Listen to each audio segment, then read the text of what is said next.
আসসালামু আলাইকুম প্রিয় নবম ও দশম শ্রেণীর শিক্ষার্থীদের। তোমাদের জন্য আমি অষ্টম অধ্যায়ের এসএসসি অষ্টম অধ্যায়ের ফিজিক্সের রুল অফ সিক্স নিয়ে এসেছি। তো এই রুল অফ সিক্স যদি এই অধ্যায় থেকে কখনো প্রশ্ন হয় তাহলে রুল অফ সিক্স থেকে একটা করে প্রশ্ন থাকে। তো এই রুল অফ সিক্স মানে এখানে ছয়ের নিয়ম, ছয়টা চিত্র আমরা অঙ্কন করা শিখবো। এই ছয়টা চিত্র থেকেই প্রতি বছর আমাদের গ অথবা ঘ নাম্বারে প্রশ্ন হয়ে থাকে। তো আমি প্রথমে কিছু লিখে রাখছি, যে এখানে লিখে রাখছি বেসিক। বেসিক যে হচ্ছে কি, যে একটা অবতল দর্পণের পজিশন ছয়টা, ছয়টা পজিশনে যদি আমরা ছয়টা বস্তু রাখি তাহলে আমরা ছয়টা প্রতিবিম্ব পাবো। ছয়টা বস্তু রাখলে ছয়টা প্রতিবিম্ব পাবো। তো এইটা কিভাবে আমরা অঙ্কন করব সেটা আমরা এখন দেখব। যে এখানে আমি বলছি যে প্রথমটা হচ্ছে অসীম দূরত্ব। এক নম্বরে কি, লক্ষ্যবস্তু যদি কি হয় অসীমে থাকে। দুই নম্বরটা কি, লক্ষ্যবস্তু অসীম ও বক্রতার কেন্দ্রে যদি থাকে। তিন নম্বর হচ্ছে লক্ষ্যবস্তু যদি বক্রতার কেন্দ্রে থাকে। এবং চার নম্বর হচ্ছে কি, লক্ষ্যবস্তু যদি বক্রতার কেন্দ্র এবং ফোকাসের মাঝে, প্রধান ফোকাসের মাঝে থাকে। এবং পাঁচ নম্বর হচ্ছে লক্ষ্যবস্তু যদি প্রধান ফোকাসে থাকে। ছয় নম্বর হচ্ছে লক্ষ্যবস্তু যদি মেরু এবং প্রধান ফোকাসের মাঝে থাকে। তাহলে এই ছয়টা পজিশনে যদি আমরা ছয়টা বস্তু রাখি তাহলে আমরা ছয়টা প্রতিবিম্ব পাবো। তাহলে এখানে দেখি যে লক্ষ্যবস্তু দৈর্ঘ্য প্লাস হচ্ছে প্রতিবিম্বের দৈর্ঘ্য ইকুয়াল 6। অর্থাৎ আমরা এখানে জানবো যদি লক্ষ্যবস্তু এক নাম্বার পজিশনে রাখি অর্থাৎ অসীম দূরত্বে রাখি তাহলে আমরা প্রতিবিম্ব পাবো 5 নাম্বার পজিশনে, অর্থাৎ প্রতিবিম্ব পাবো আমরা প্রধান ফোকাসে। আবার লক্ষ্যবস্তু যদি আমরা 2 নম্বর পজিশনে অর্থাৎ বক্রতার কেন্দ্র এবং প্রধান ফোকাসের মাঝে রাখি তাহলে আমরা প্রতিবিম্ব পাবো কোথায়, 4 নম্বর পজিশনে, অর্থাৎ বক্রতার কেন্দ্র এবং প্রধান ফোকাসের মাঝে পাবো। এবার লক্ষ্যবস্তু যদি আমরা 3 নম্বর পজিশনে রাখি, 3 নম্বর পজিশনে রাখি তাহলে প্রতিবিম্বের দৈর্ঘ্যটা কোথায় পাবো, প্রতিবিম্বের দৈর্ঘ্যটাও 3 নম্বর পজিশনে বা বক্রতার কেন্দ্রেই পাবো।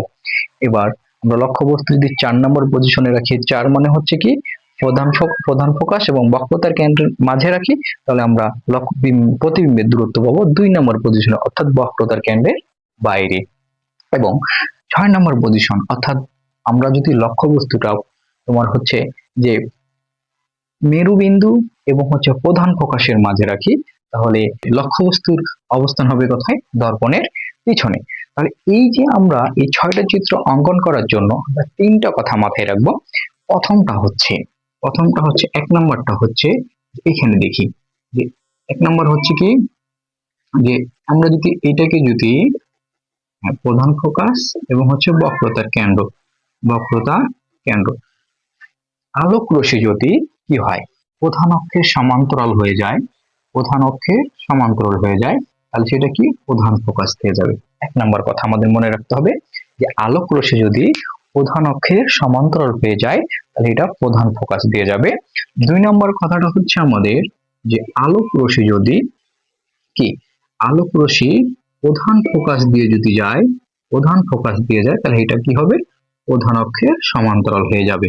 তাহলে প্রধান অক্ষের সমান্তরাল হয়ে যাবে। তাহলে আলোক রশ্মি যদি প্রধান ফোকাস দিয়ে যায় তাহলে সেটা প্রধান অক্ষের সমান্তরাল হয়ে যাবে। এবার 3 নম্বরটা হচ্ছে কি, 3 নম্বরটা হচ্ছে যে এই যে বক্রতার কেন্দ্র, আলোক রশ্মি যদি কি বক্রতার কেন্দ্র দিয়ে যায়, তাহলে সেটা বক্রতার কেন্দ্র দিয়ে কি হবে, ফিরে আসবে। তাহলে এখান থেকে রুল অফ সিক্স এর আমাদের 1 নম্বর চিত্রটা আমাদের করতে হয় না বা 1 নম্বর চিত্রটা আসে না, তবে এটা আমি পরে দেখাবো। যে 2 নম্বর চিত্রটা যদি দেখি আমরা, 2 নম্বরটা কি হচ্ছে, যে লক্ষ্যবস্তু যদি কোথায় থাকে, বক্রতার কেন্দ্র এবং অসীম দূরত্বের মাঝে থাকে। লক্ষ্যবস্তু কোথায় কোথায় থাকবে, লক্ষ্যবস্তু যদি প্রধান বক্রতার কেন্দ্র এবং হচ্ছে অসীম দূরত্বের মাঝে রাখি আমরা, তাহলে আমরা চিত্রটা কি পাই, এখানে আমরা একটা চিত্র অঙ্কন করব।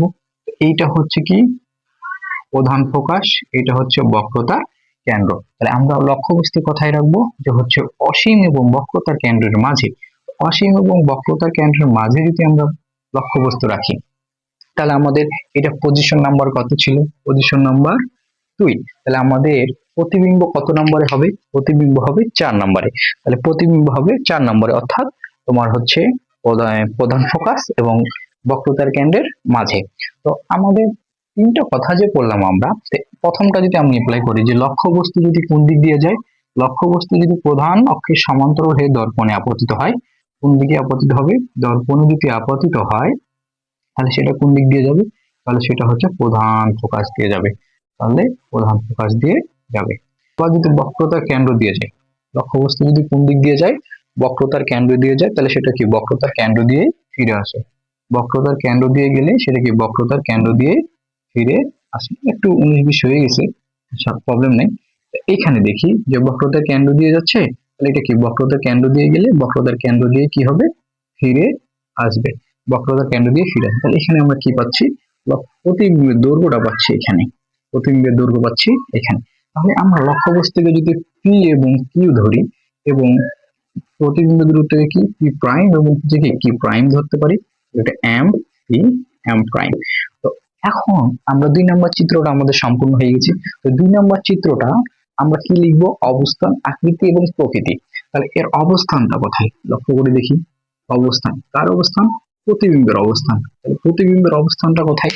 প্রতিবিম্বের অবস্থান হচ্ছে সি ও এফ এর মাঝে, অর্থাৎ প্রধান ফোকাস এবং হচ্ছে কি যে বক্রতার কেন্দ্র মাঝে। তাহলে আমরা লিখতে পারি সি ও, আচ্ছা, এফ ও সি এর মাঝে, এফ ও সি এর মাঝে।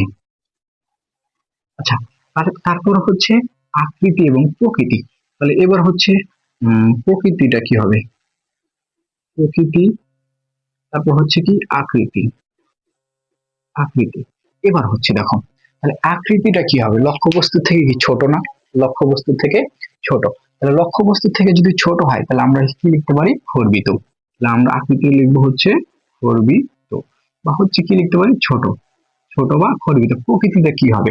একটা জিনিস লক্ষ্য করো তো, লক্ষ্যবস্তু বা হচ্ছে প্রতিবিম্বের দৈর্ঘ্যটা কোন দিকে মুখ করে আছে? নিচের দিকে মুখ করে আছে। তাহলে নিচের দিকে মুখ করে থাকলে উল্টো হবে। আর দর্পণে যদি সামনে তৈরি হয় তাহলে সেটা কি হবে? অবাস্তব হবে। তাহলে আমরা লিখতে পারি সৎ এবং সৎ ও উল্টো, উল্টো, সৎ এবং উল্টো। এই হচ্ছে আমাদের 2 নম্বর চিত্র। এটা হচ্ছে আমাদের 2 নম্বর চিত্র। এবার 3 নম্বর চিত্রটা যদি আমরা দেখি হচ্ছে, আমরা আমরা এবার 3 নম্বর চিত্রটা জানবো। 3 নম্বর চিত্রটা কি হচ্ছে? 3 নম্বর চিত্রটা হবে যে আমরা যদি, এটা হচ্ছে প্রধান ফোকাস, এটা হচ্ছে বক্রতার কেন্দ্র। প্রধান ফোকাস এবং বক্রতার কেন্দ্র। আলোক রশ্মি কথায় রাখবো, আমরা লক্ষ্যবস্তু কথায় রাখবো। লক্ষ্যবস্তু হচ্ছে যদি আমরা 3 নম্বর পজিশন অর্থাৎ বক্রতার কেন্দ্রে রাখি, এটা কোন দিক দিয়ে যায়? প্রধান অক্ষ যদি সমান্তরাল হয়ে যায় তাহলে এটা প্রধান ফোকাস দিয়ে যাবে। আবার প্রধান ফোকাস দিয়ে যদি আলোক রশ্মি যায় তাহলে সেটা কোন দিক দিয়ে যাবে? এটা হচ্ছে বক্রতার কেন্দ্রের, আচ্ছা, প্রধান অক্ষে আলোক রশ্মি যদি কোন দিক দিয়ে যায়, আচ্ছা, আলোক রশ্মি যদি প্রধান ফোকাস দিয়ে যায়, দর্পণে আপতিত হয়, তাহলে সেটা কি এদিক দিয়ে ফিরে আসবে। এখানে দেখো মিলিত হচ্ছে। তাহলে এইটা কি? পি ভাগ কিউ, এটা হচ্ছে পি প্রাইম ভাগ কিউ। অর্থাৎ তাহলে আমরা কি পাবো? অবস্থানটা কোথায় পাচ্ছি? অবস্থান, অবস্থান, অবস্থান হচ্ছে কোথায়? সিএ, সিএ অর্থাৎ বক্রতার কেন্দ্রে, বক্রতার কেন্দ্রে। এবং প্রকৃতি কি হবে? প্রকৃতি, প্রকৃতি বা আকৃতি, প্রকৃতি কি হবে? প্রকৃতি কি হবে? প্রকৃতি হবে সদ এবং উল্টো, সদ ও উল্টো, সদ ও উল্টো, সদ ও উল্টো। এবার এবার আকৃতি কেমন হবে? আকৃতি কেমন হবে? আকৃতি কি কেমন হবে? লক্ষ্যবস্তুর সমান, লক্ষ্যবস্তুর সমান। অর্থাৎ লক্ষ্যবস্তুর সমান কি হবে? প্রতিবিম্বের দৈর্ঘ্যটা। এবার হচ্ছে আমরা 6 নম্বর চিত্র।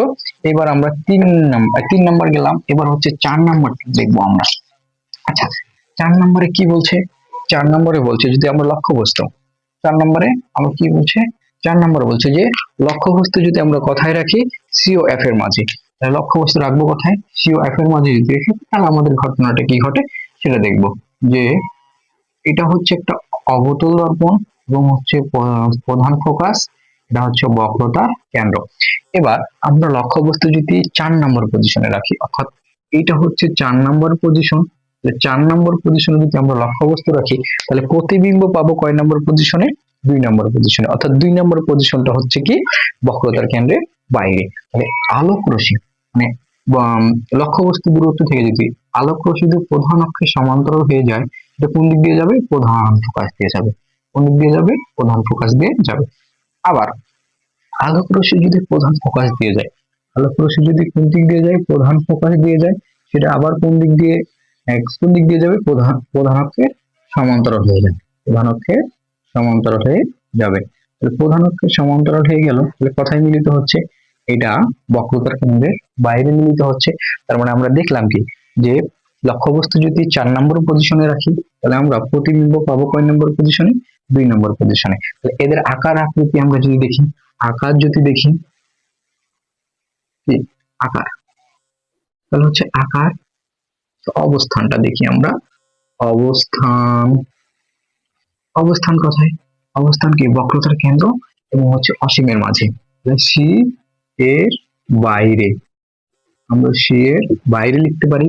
তারপর হচ্ছে আকৃতি বা প্রকৃতি, প্রকৃতি কি হবে? প্রকৃতি কত হবে? প্রকৃতি হবে কি তোমার সৎ এবং উল্টো, সদ উল্টো, সদ উল্টো। আকৃতি কেমন হবে? আকৃতি কেমন হবে? আকৃতি এই দেখো, বস্তুর থেকে প্রতিবিম্বের দূরত্বটা কি বড় না? বড় হলে কি হবে? বিবর্ধিত। বড় হলে কি হবে? বিবর্ধিত। বিবর্ধিত বা হচ্ছে বড়, বিবর্ধিত বা হচ্ছে বড়। এবার আমরা জানবো 5 নাম্বার চিত্রটা কি হচ্ছে। 5 নাম্বার চিত্র আমরা যদি দেখি যে এইটা হচ্ছে কি একটা অবতল দর্পণ, এটা হচ্ছে অবতল দর্পণ, এটা হচ্ছে প্রধান ফোকাস, এটা বক্রতার কেন্দ্র। আমরা 5 নম্বর পজিশনে 1 নম্বর পজিশনে যদি 5 নম্বর পজিশনে যদি কি বস্তু রাখি, তাহলে কি 5 নম্বর পজিশনে মানে বক্রতার কেন্দ্র, বক্রতার কেন্দ্রে যদি প্রশ্নে আমরা বস্তু রাখি, তাহলে এটা কোন কথায় প্রতিবিম্ব পাবো আমরা? 1 নম্বর পজিশনে, 1 নম্বর পজিশনে পাবো। 1 নম্বর পজিশনটা কথায় আমাদের 1 নম্বর পজিশন হচ্ছে অসীমে, কথায় অসীমে। তাহলে আমরা যদি কি করি যে আলোক রশ্মি যদি প্রধান অক্ষের সমান্তরালে দর্পণে পতিত হয়, তাহলে সেটা কি প্রধান ফোকাস দিয়ে যাবে, প্রধান ফোকাস দিয়ে যাবে। আবার আলোক রশ্মি যদি বক্রতার কেন্দ্র দিয়ে যায়, সেটা কি বক্রতার কেন্দ্র দিয়েই ফিরে আসবে, বক্রতার কেন্দ্র দিয়েই ফিরে আসবে। আচ্ছা দেখি, তাহলে আমরা দেখলাম কি আলোক রশ্মি যদি কি প্রধান অক্ষের সমান্তরাল হয়ে যায়, প্রধান অক্ষের সমান্তরাল হয়ে যায়, তাহলে তাহলে এটা কি প্রধান ফোকাস দিয়ে যাবে। আবার আলোক রশ্মি যদি কোন দিক দিয়ে যায়? যে বক্রতার কেন্দ্র দিয়ে যায়, তাহলে সেটা বক্রতার কেন্দ্র দিয়ে ফিরে আসবে। এইখানে আমরা দেখি এটা মিলিত হওয়ার চান্স নাই। যেহেতু নাই, তাহলে আমরা অবস্থানটা লিখতে পারি। কি লিখতে পারি? অবস্থান। অবস্থান কোথায়? অবস্থানটা কোথায়? অসীমে। অবস্থান হবে অসীমে, অসীমে।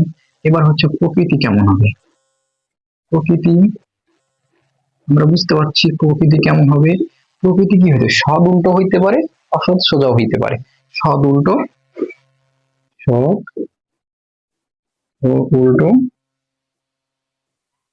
বা অসৎ ও সোজা। আচ্ছা, অসীম দূরত্বে, এই যে অসীম দূরত্বে বস্তুটা মিলিত কিভাবে হবে আমরা সেটা বলতে পারি না, এই জন্য আমরা কি সদ ও উল্টা লিখলাম, আবার অসৎ এবং সোজা লিখলাম। তো এই হচ্ছে আমাদের 4 নম্বর চিত্র। 5 নম্বর চিত্র গেল। এবার আমরা হচ্ছে সব থেকে যেটা ইম্পর্টেন্ট, সব থেকে যেটা হচ্ছে পরীক্ষায় আসে 6 নম্বর চিত্র, সেটা আমরা এখন জানবো। তো 6 নম্বর চিত্রটা কি বলা হচ্ছে? যে 6 নম্বর চিত্র আমরা যখন জানবো, এখানে বলছে কি যে 6 নম্বর বলতে পি এবং এফ এর মাঝে যদি বস্তু রাখি, পি ও এফ এর মাঝে যদি আমরা বস্তু রাখি, তাহলে কি ঘটনা ঘটবে সেটা আমরা জানবো। তো এই যে, তো এইখানে হচ্ছে প্রধান প্রকাশ, এটা হচ্ছে প্রধান প্রকাশ হচ্ছে বক্রতার কেন্দ্র। তো এই যে প্রধান প্রকাশ এবং বক্রতার কেন্দ্রের কি মেরুবিন্দু এবং হচ্ছে বক্রতার কেন্দ্রের মাঝে যদি আমরা বস্তু রাখি, এখানে যদি আমরা কি রাখি? বস্তু রাখি, তাহলে কি ঘটনা ঘটবে? তাহলে আমরা বলছিলাম কি এটা 6 নম্বর পজিশন। কয় নম্বর পজিশন? 6 নম্বর পজিশন। 6 নম্বর পজিশনে যদি আমরা বস্তু রাখি, তাহলে আমরা এটা কি পাবো? লক্ষ্যবস্তু দূর কোথায় পাবো? দর্পণের পিছনে। তো দর্পণের পিছনে যেহেতু পাবো, তো প্রথমে আমরা এটা কি করি যে প্রধান অক্ষের সমান্তরাল হয়ে যদি যায়, সেটা কোন দিক দিয়ে যাবে? প্রধান অক্ষের সমান্তরাল, সেটা প্রধান ফোকাস দিয়ে যাবে। প্রধান ফোকাস, প্রধান ফোকাস দিয়ে যাবে। আচ্ছা, এইটা আমরা এইভাবে অঙ্কন করবো, প্রধান ফোকাস থেকে। আবার বক্রতার কেন্দ্র দিয়ে যদি যায়, লক্ষ্যবস্তু যদি কি, এখানে আমরা বলছি কি, সরি, যে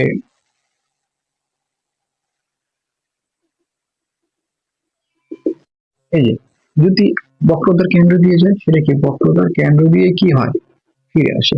এখানে মিলিত হচ্ছে, এখানে কি হচ্ছে, মিলিত হচ্ছে। এখানে যদি মিলিত হয় তাহলে আমরা কি লিখতে পারি, যে অবস্থান, অবস্থান কোথায়, অবস্থান কোথায়, অবস্থান হবে কি, এই যে লক্ষ্যবস্তু থেকে বড়, সরি, অবস্থান হচ্ছে দর্পণের পিছনে, দর্পণের পিছনে, দর্পণের পিছনে। প্রকৃতি কেমন হবে, প্রকৃতি কেমন হবে, দেখো তো দর্পণের পিছনে এটা কি উপর দিকে মুখ করে আছে না, উপর দিকে মুখ করে থাকলে কি হবে, সোজা। অবাস্তব এবং সোজা, অবাস্তব, অবাস্তব, আচ্ছা সরি, অবাস্তব লেখা যায় বা হচ্ছে অসৎ এবং সোজা, অসৎ ও সোজা। এবং আকৃতি কেমন হবে, আকৃতি কেমন হবে, দেখো দেখি বস্তুর থেকে অনেক বড় না, তাহলে আমরা লিখতে পারি অত্যন্ত বিবর্তিত, অত্যন্ত বিবর্তিত, অত্যন্ত বিবর্তিত। এই হচ্ছে আমাদের রুল অফ, এই হচ্ছে আমাদের রুলস অফ সিক্স। এই যে রুলস অফ সিক্স শিখলাম আমরা ছয়টা, এই ছয়টার ভিতরে, সরি, আমরা পাঁচটা শিখলাম, এক নাম্বারটা হচ্ছে আমরা শিখে নাই, তো এক নাম্বারটা আসেও না, ওটা না শিখলেও হবে। তো এবার হচ্ছে দেখো যে এই যে পাঁচটা শিখলাম, পাঁচটার ভিতরে সব থেকে হচ্ছে যে 6 নাম্বার বা এই চিত্রটা সব থেকে বেশি এসে থাকে। তো এই চিত্রগুলা বা হচ্ছে এগুলো যদি আমরা বারবার প্র্যাকটিস করি তাহলে খুব সহজে আমরা পারবো ইনশাআল্লাহ। তো হচ্ছে দেখা হবে নেক্সট কোন ক্লাসে। আসসালামু আলাইকুম।